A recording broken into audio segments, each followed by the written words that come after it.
1960 में काला कानून पास हुआ। आर्टिकल 341 कांग्रेस की सरकार में महिला राष्ट्रपति द्वारा, उसके प्रधानमंत्री थे पंडित जवाहरलाल नेहरू। संविधान सबके लिए बराबर है, चाहे अमीर हो या गरीब, सबके लिए बराबर है। विरोध प्रदर्शन प्रेस कल लखनऊ में प्रेस कॉल 10 अगस्त 2024। भारतीय पसमादा मुस्लिम महासभा के राष्ट्रीय अध्यक्ष मोहम्मद मकसूद अंसारी ने कहा, 341 के आर्टिकल में हमारे और हक को दबाया गया है। एक हमारी ये जो हक और हुकूक को दबाया गया, ये कानून लागू किया गया था कांग्रेस की सरकार में, तो आज हम लोग उसी का प्रेस कॉन्फ्रेंस किए हैं। उस कानून को हटाने के लिए पसमानदा समाज पूरा लामबंद हो गया है और दलित मुस्लिम पिछड़ा करो विचार, कब तक सहोगे अत्याचार, ये लड़ाई हमारी शुरू से है। देखिए, इस देश में अगर किसी को हक और अधिकार नहीं मिला, पसमानदा है, दलित है, ओबीसी है, ज़्यादातर यही तो आज सड़कों में धक्के खाता फिर रहा है। तो उसकी लड़ाई हम लोग मिल करके लड़ रहे हैं। हमारे साथी आए हुए हैं, पीसी कुरील साहब हैं, हमारे साथ वाणी जी भी हैं और हमारे साथ सभी समाज के लोग मौजूद हैं। हमारे राष्ट्रीय कार्यकारिणी के लोग मौजूद हैं, प्रदेश कार्यकारिणी के लोग मौजूद हैं। आर्टिकल 341 पे हम लोगों ने पूरा एक मेमोरेंडम भी दिया।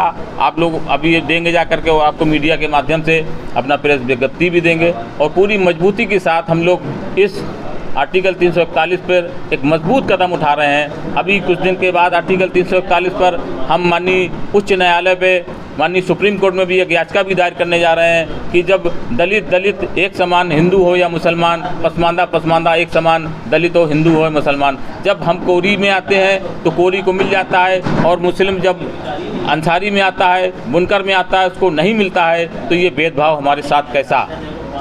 जैसे कि अल्पसंख्यक आपको पिछड़ा वर्ग मान के मिल रहा है, तो डबल कैसे मिल जाए? नहीं, अल्पसंख्यक के नाम से बहुत से ऐसे समाज जातियाँ आती हैं जो अल्पसंख्यक में वो हमारा हक दबा ले जाती हैं। इसलिए कि पसमानदा को उसका हक अलग से मिलना चाहिए जो पसमानदा समाज में है। जैसे दलित समाज को मिलता है आरक्षण, ऐसी पसमानदा समाज को मिलना चाहिए। भाई, अगर हम बालवर हैं, हम अगर नाई हैं, मुसलमान नाई है और दलित नाई है, तो दलित नाई को मिल जाता है, मुस्लिम नाई को नहीं मिलता है।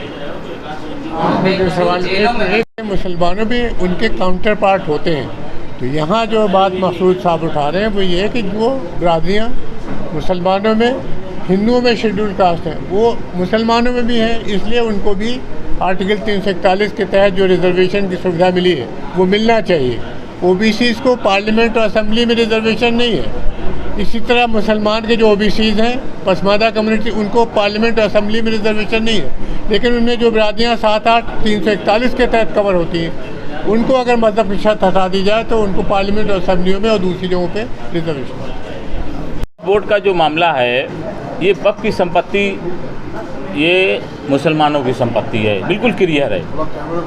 तो वक्फ की संपत्ति जब मुसलमानों की है तो आप वक्फ की संपत्ति छीन करके किसी दूसरे समाज को देने का क्यों काम कर रहे हो? भाई, वक्फ की संपत्ति में हो सकता है कहीं कुछ गड़बड़ लोग कर रहे हैं, मानते हैं लेकिन वक्फ की संपत्ति में मैं सरकार से अपील करना चाहता हूं कि वक्फ की संपत्ति में कानून की व्यवस्था ज़रा अच्छी की जाए, ताकि वहां पर चुनाव प्रक्रिया चालू की जाए, या जो हो रही है उस पर कोई धांधली हो रही है तो चुनाव प्रक्रिया में सभी समाज के लोगों को वहां पर मौका दिया जाए, चाहे पसमानदा समाज हो, चाहे दूसरा समाज हो, जो मुस्लिम समाज में आते हैं उनको मौका दिया जाए। देखिए, वक्फ की संपत्ति में, पसमानदा समाज के लिए वक्फ की संपत्ति में हमें नहीं दिख रहा है इतने दिन से कोई काम हो रहा है। ना उनके लिए कोई बहुत बड़े कॉलेज बन रहे हैं, ना उनके लिए कोई हॉस्पिटल की सुविधा है, ना उनके लिए कोई एजुकेशन की सुविधा है। भाई, वक्फ की संपत्ति तो ये पसमानदा समाज मुसलमानों की संपत्ति है। भाई, जैसे 4 बिल्डिंग छोटी छोटी हैं, उसको हटा करके एक बड़ी बिल्डिंग कायम कर दिया जाए, बड़ा इरादा खोल लिया जाए, बड़ा स्कूल खोल लिया जाए, जो हॉस्पिटल की सुविधा हो, जो लैपटॉप की सुविधा हो, जो इंटरनेट की सुविधा हो, सारी सुविधाओं से वो लैस होना चाहिए। लेकिन आज पसमानदा मुसलमान दिन पे दिन पसमानदा क्यों होता चला जा रहा? आखिर हमारी जो तंजीमें थी, या हमारी वक्फ की सोसाइटी थी, या और भी सोसाइटियां चल रही हैं, आखिर पसमानदा आखिर ये यहाँ पर क्यों पहुँच गया है कि अपनी हक आवाज़ को बुलंद क्यों करने लगा है?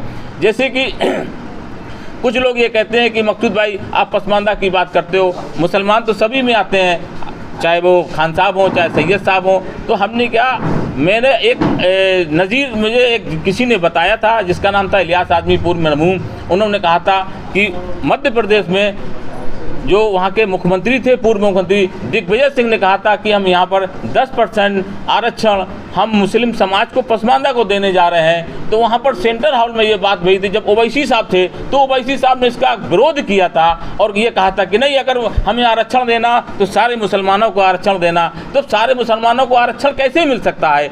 अगर एक मैं एग्जाम्पल देना चाहता हूँ, अगर सरकार एक नौकरी निकालती है कि भाई यहाँ 18 से 22 साल के लोग इस नौकरी में भर्ती हो सकते हैं, तो अगर हमारी उम्र 25 साल या 27-28 साल की हो गई है तो हम उस नौकरी में नहीं पहुंच सकते हैं। लेकिन हमारे जो छोटे भाई हैं जिसकी उम्र 18 से 22 साल है वो नौकरी में पहुंच सकते हैं, तो हम उनको क्यों ना जागरूक करते, उनको नौकरी में लगा दिया जाए। इसी तरीके से ये मामला है कि वक्फ की संपत्ति में अगर हम लोगों को हक हिस्सा मिल जाता, अगर आरक्षण में हमको हिस्सा मिलता, आरक्षण में हमको जगह मिल जाती, तो आज हमारे डीएम भी होते, एसपी भी होते, कमिश्नर भी होते, विधायक भी होते, मंत्री भी होते, हो सकता पसमानदा समाज से होते। लेकिन तुमने हमको हमारा ये अधिकार छीना, हमें अधिकार से वंचित किया, खाली मुसलमान की बात करते रहे और हमें कुछ नहीं दिया।